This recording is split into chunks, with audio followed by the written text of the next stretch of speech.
Estem aquí perquè avui pugues passar un rato millor del que mos pensàvem. Anem a veure unes imatges en la il·lusió de que quan surtigues vagis en positiu.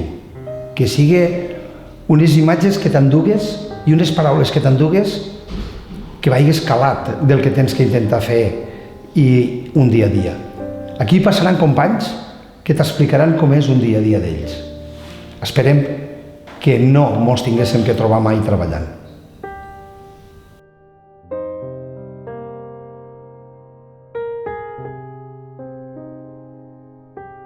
Fa 27 anys que estic al cos de bombers. Professionalment, abans havia estat de voluntari i vinc a contar una mica l'experiència que he tingut al llarg d'aquests anys en tots els accidents que he tingut que anar a la Nacional 340. La veritat que el primer accident que me ve sempre a la memòria és un accident que vam tindre amb un autocar contra un tràiler. Vam arribar al lloc.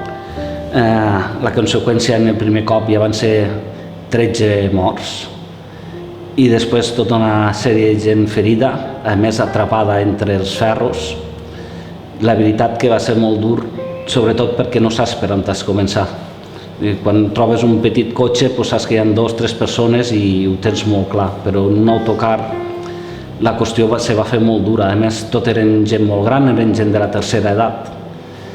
I es va fer molt dur i durant bastants de dies tots els companys vam estar bastant tocats en aquest sentit.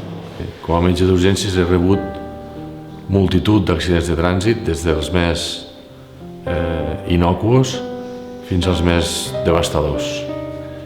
Els podria explicar accidents molt importants amb resultat de múltiples víctimes, evidentment amb gent morta, així com accidents en els quals la persona que ha rebut l'impacte ha perdut una o diverses de les seves extremitats. També és molt impactant el tenir que atendre criatures que han estat víctimes d'aquest accident i que gràcies a aquest impacte tan potent o bé han resultat malferits o bé també han perdut la vida. El més impactant com a professional són 2 coses. Una, la impotència que molts cops et queda de no poder solucionar aquell problema de salut per lo devastadores que són les ferides que pot arribar a causar un accident de trànsit i les seqüeles que queden tant a nivell físic com a nivell psíquic a la gent que sofreix un accident. No només a ells, sinó també a les seves famílies.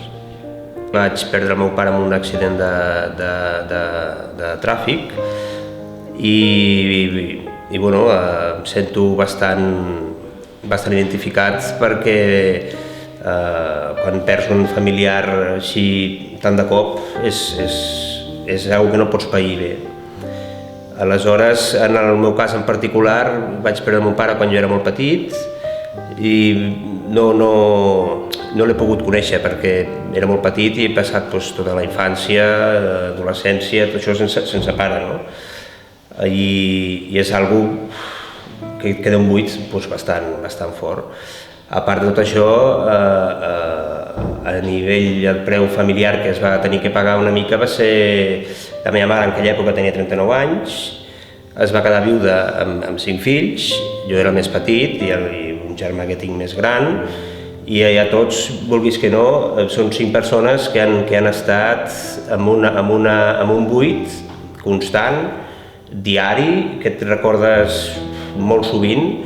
M'hagués agradat de poder conèixer el meu pare, m'expliquen que tocava la guitarra, era professor de música, era escultor de fusta, feia moltes coses que jo no vaig poder compartir tot això.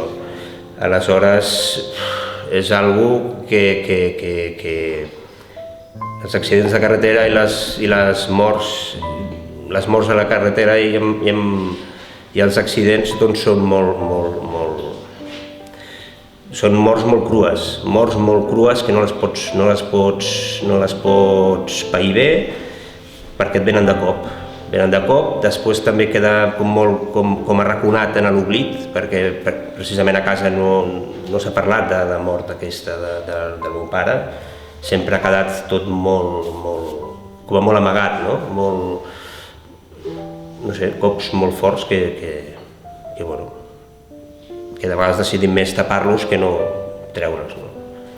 Simplement jo el que voldria dir perquè la gent prengués consciència és que un 46% de persones que van conduint aproximadament condueixen sota els efectes de l'alcohol i de les drogues, moltes vegades inconscientment, que amb això és una qüestió que hem de parar una miqueta de compte. I a part d'això voldria dir que quan et maten un fill, com és el cas nostre, costa molt de tornar a continuar vivint.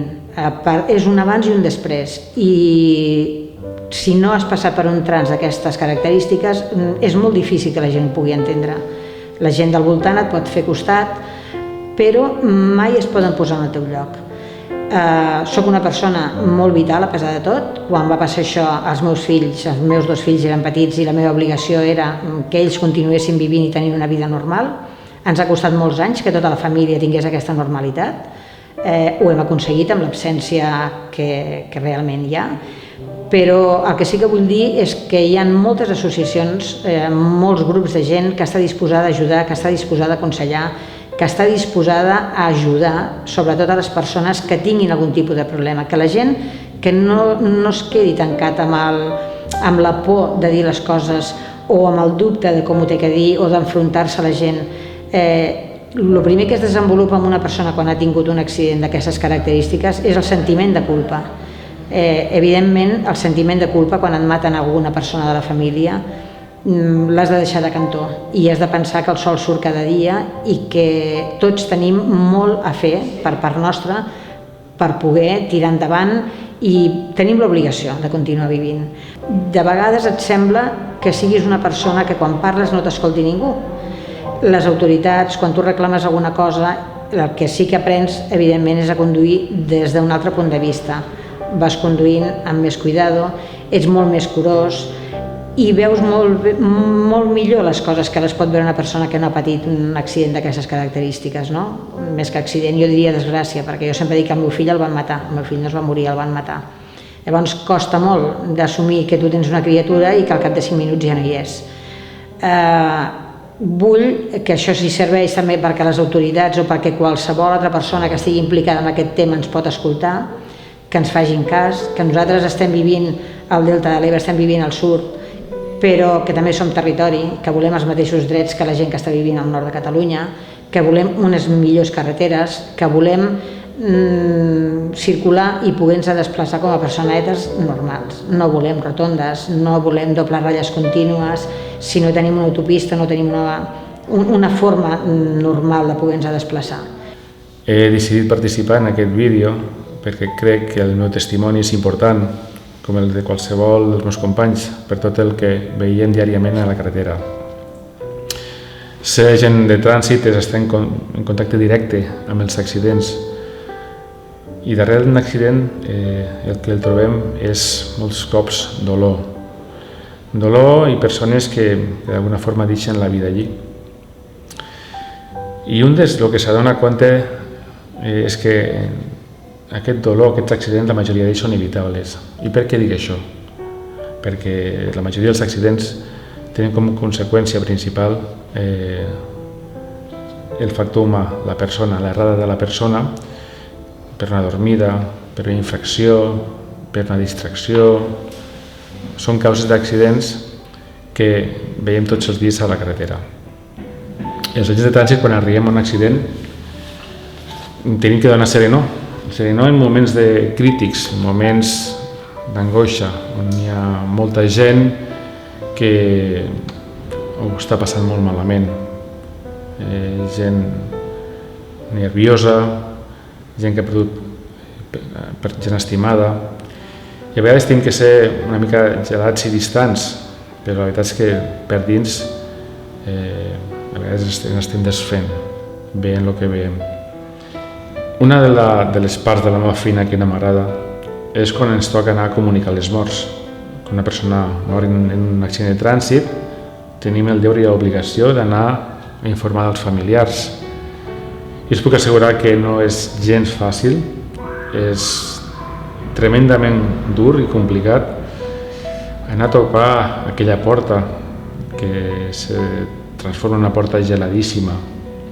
Jo recordo quan he anat de que te suben les mans, se te seca la gola i potser no et surtin ni les paraules, perquè saps que el que vas a dir quan tòpigues aquella porta i quan te l'obriguen, en aquell pare, en aquella mare, en aquella dona, en aquell familiar, serà una de les notícies més dures de la seva vida. I això te dona a entendre, te fa veure el fràgil en què arribem a ser. Jo crec que el tema dels accidents a la carretera, en el meu cas, és un dels temes que acabes odiant més d'esta professió. Quan estàs a casa, quan estàs treballant i sovint te truquen i et diuen has d'anar a un accident que habitualment en aquest territori lamentablement sol ser a la N340, doncs se regiren. No només les tripes se't regiren, sinó que et tornen a vindre de molts sentiments i moltes vivències, especialment a les persones que a banda del fet que professionalment ens dediquem a això, doncs mos ha tocat també de molt a prop esta lamentable xacra, aquestes lamentables conseqüències doncs, de tindre una via en l'estat que tenim. Això evidentment és dur. És dur i se fa un nus a la gola i fas moltes preguntes, no? Hem de ser conscients també com a professionals i com a persones que amb un sentit crític doncs que hauríem de mirar i aprofundir més encara sobre les causes a les quals mos ha portat tot això.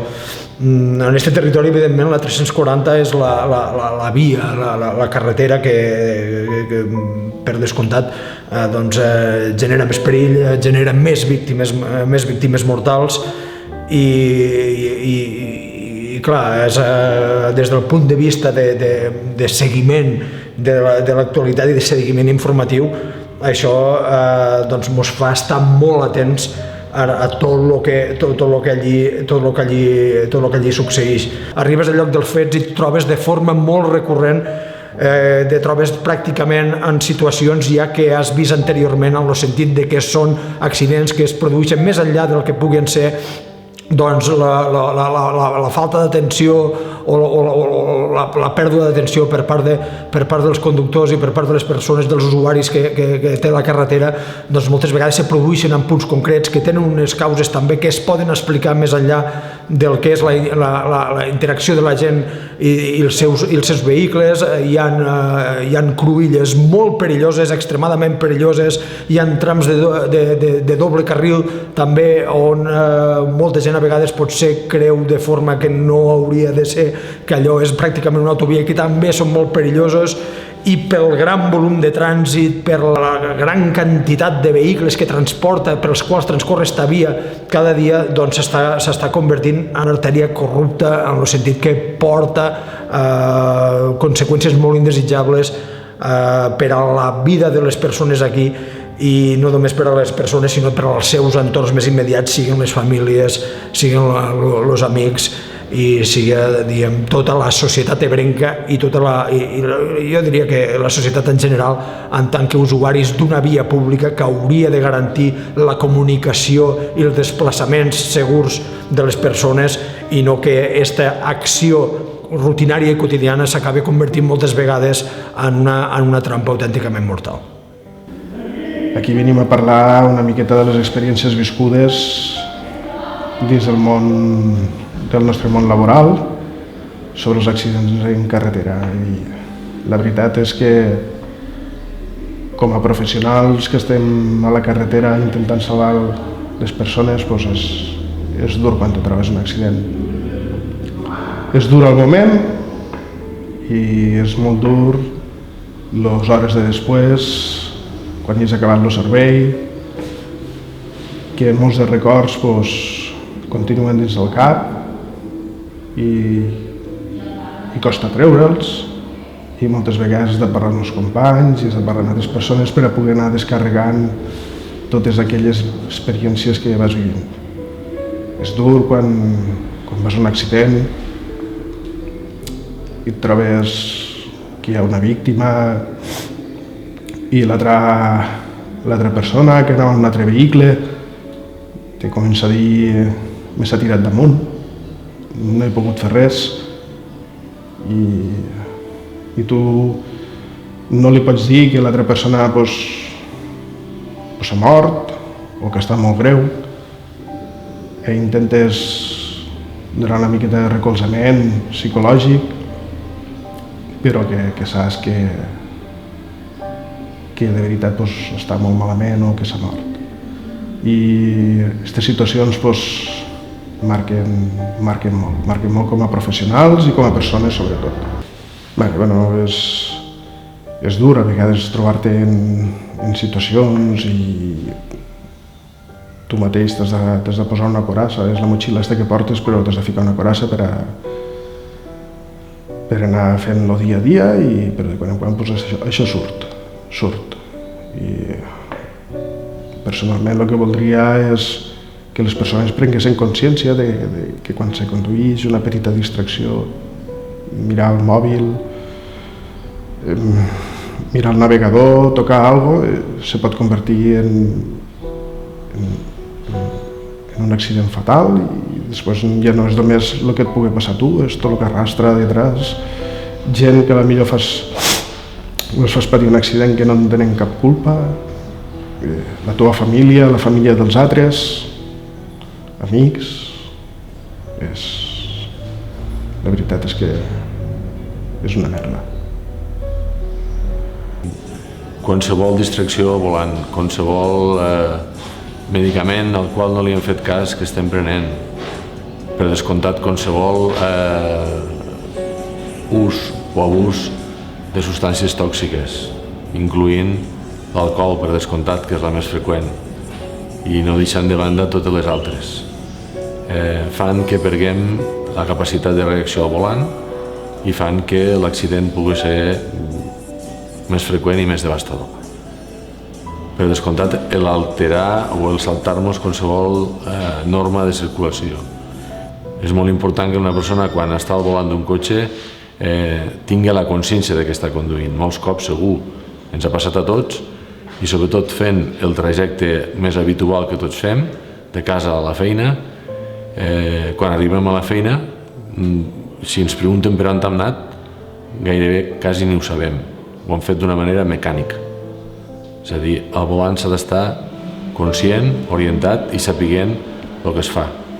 Un cop estem a la sala d'urgències de l'hospital, bé com a víctima o bé com a familiar d'una víctima, el mal ja està fet i molts cops és irreparable. No entraré en detalls que per a mi són inclús una mica escabrosos perquè veiguen com pot acabar la vida d'una persona en un segon. Jo voldria que la gent conscienciés, sobretot quan van en els vehicles. A mi m'ha passat personalment d'anar en el vehicle, tocar la ràdio, mirar el mòbil. Jo entenc que això és una cosa que tindríem que mirar-nos molts. Últimament hi ha molts d'accidents. Jo crec que hi ha molt de despiste de la gent. Això ho tindríem que anar mirant a poc el que estem fent i que sobretot al moment de conduir el que estem fent i el que estem deixant de fer. Jo també he perdut familiars molt propers a la carretera i d'alguna manera puc sentir el dolor d'aquesta gent, sentir certa empatia i posar-me al seu lloc. Per això els recordo que la majoria dels accidents són evitables perquè darrere d'ells està l'errada humana. Així que no te la jugues. I només que aneu en compte que quan sortim a la carretera que pensem que tots tenim algú a casa que ens espera i tots tenim algú que ens estima i que potser és poder tornar. El projecte només està fet per a una cosa. Totes aquestes persones que han estat aquí, que vos han intentat donar un millor consell, tots estem lluitant per salvar només una vida. Tota la nostra il·lusió és per a salvar només una vida. Us garantiso que val la pena, però volem salvar la teua.